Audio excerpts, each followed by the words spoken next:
یہ ہمارا 8واں قسط ہے۔ آج کا موضوع ہے رومی تہذیب۔ اٹلی ایک جزیرہ نما ہے جو یورپ کے جنوب کی طرف بحر روم کے سمندر میں پھیلا ہوا ہے۔ الپس پہاڑی سلسلے اٹلی کے شمال میں ہے اور الپائن پہاڑی سلسلے اٹلی کے درمیان سے گزرتا ہے۔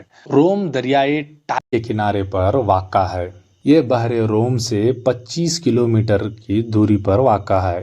الپائن اور سمندر کے درمیانی میدانی نام لاطینی نامی قبیلے میں رہتا تھا۔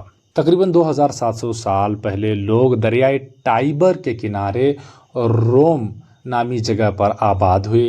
روم کے قدیم لوگوں کو پیٹریشین کہا جاتا تھا۔ لفظ پیٹریشین لاطینی لفظ ہے جس کے معنی پیٹر سے نکلا ہے۔ اس کا مطلب ہے باپ۔ رومی رومیلیس اور ریموس کو اپنے آباء و اجداد مانتے تھے۔ روم ایک بادشاہت کے تحت تھا۔ رومیوں کے پاس اسمبلی اور سینیٹ کے سیاسی مشاورتی ادارے تھے۔ اسمبلی تمام درمیانی عمر کے مردوں پر مشتمل تھی، جبکہ سینیٹ ایک اشرافیہ ادارہ تھا جو بہت بااثر تھا۔ سینیٹ کے پاس اسمبلی اور بادشاہ کی تجویز کو مسترد کرنے کا اختیار تھا۔ 6 صدی قبل از عام عہد میں بادشاہت کو ختم کر کے ایک جمہوریہ قائم کیا گیا۔ ان اسمبلی اور سینیٹ اداروں کا ارکان جنگوں کے دوران فوجوں کی سربراہی کرتے تھے۔ انہیں ہی قوانین کو نافذ کرنا اور انصاف فراہم کرنا ہوتا تھا۔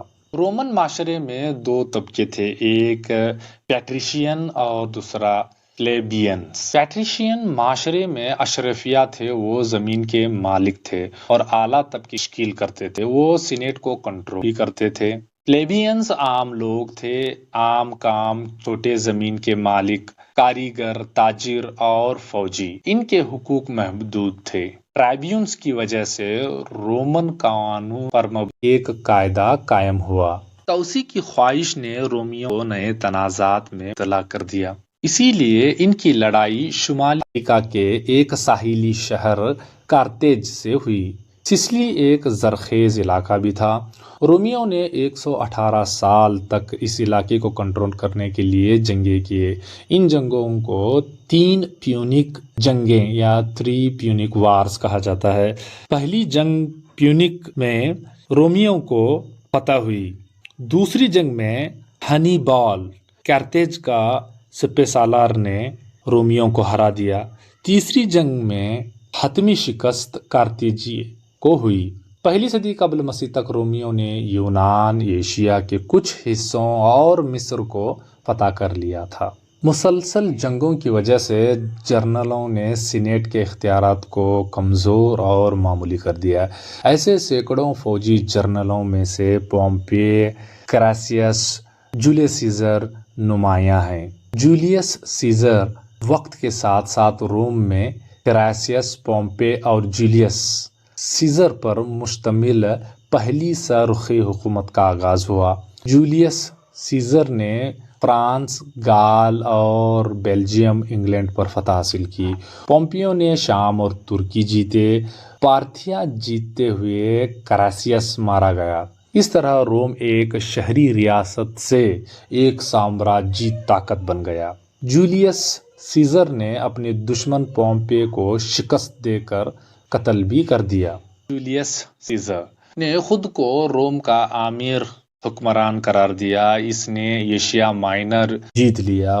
یہ وہ موقع تھا جب اس نے سینیٹ کو اپنا مشہور پیغام بھیجا کہ میں آیا، میں نے دیکھا، میں نے فتح کیا۔ I came, I saw, I conquered۔ لیکن بعد میں اسے 44 قبل از عام عہد میں سینیٹ کے اجلاس میں برٹس کی سربراہی میں لبریٹروں نے اس کا قتل کر دیا۔ بہت ساری اصلاحی اور بہتری اقدامات میں زراعت، ٹیکس کی پالیسیاں، سکے کا نظام، جولین کیلنڈر، روم کے ماڈل پر اطالوی شہروں کا منظم کرنا شامل ہے۔ اگسٹس سیزر، اس کا پچھلا یا اصل نام آکٹیوین یا آکٹیویس تھا۔ اس نے مارک اینٹونی اور لیپیڈس کے ساتھ مل کر دوسرا سرخی اتحاد بنایا۔ بعد میں اس نے لیپیڈیس کا پیچھا کیا اور اس کو کنارہ کر دیا۔ مارک اینٹونی کے ساتھ بادشاہی کا اشتراک کیا۔ اگسٹس سیزر نے مارک اینٹونی کو شکست دی کیونکہ اس نے کلیوپاترا کا ساتھ دیا جو مصر کی آخری ملکہ تھی۔ اس نے اپنا خطاب پہلے اگسٹس پھر ایمپیریٹر یعنی فاتح جنرل یا امیر مطلق اپنایا۔ اگسٹس سیزر کے دور کو روم کا سنہرا دور دا گولڈن ایج آف روم بھی کہا جاتا ہے۔ عیسیٰ مسیح اس کے ہم عصر تھے۔ اس نے روم کو اینٹوں کے شہر سے سفید سنگ مرمر کے شہر میں تبدیل کر دیا۔ ادب ورجل روم کا سب سے بڑا شاعر ہے۔ اینیڈ اس کی رزمیہ شاعری تھی۔ اوویڈ اس کی تصنیف میٹافورموسس۔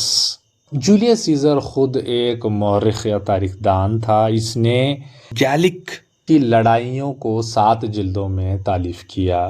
لیوی اور ٹیسکینس اہم مورخ تھے۔ رومیوں نے فطرت کے ساتھ امن کے ساتھ رہنے کی وکالت کی۔ اس کو وہ سٹوسزم کہتے تھے۔ کولوزیم اور ایمپی تھیٹر رومن اعلیٰ فن و تعمیر کی بہترین مثالیں ہیں۔ پینتھیون روم کی سب سے بڑی عمارت ہے جس میں سب سے بڑا گنبد ہے۔ کیوپیڈ کا مجسمہ اور آراپیس روم کے مجسمہ سازی کی بہترین مثالیں ہیں۔ رومیوں کو ریاضی اور سائنس میں گہرا علم تھا۔ پیلینی نے نیچرل ہسٹری کے نام سے انسائکلوپیڈیا تیار کیا۔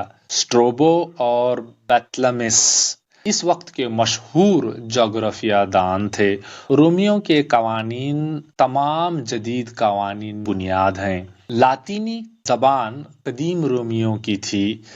بڑا طبیب گیلن تھا جو انسانی علم البدیان یا اناٹومی اور فزیالوجی پر اپنا کام کیا۔ اس نے سب سے پہلے خون کی گردش کی دریافت کی۔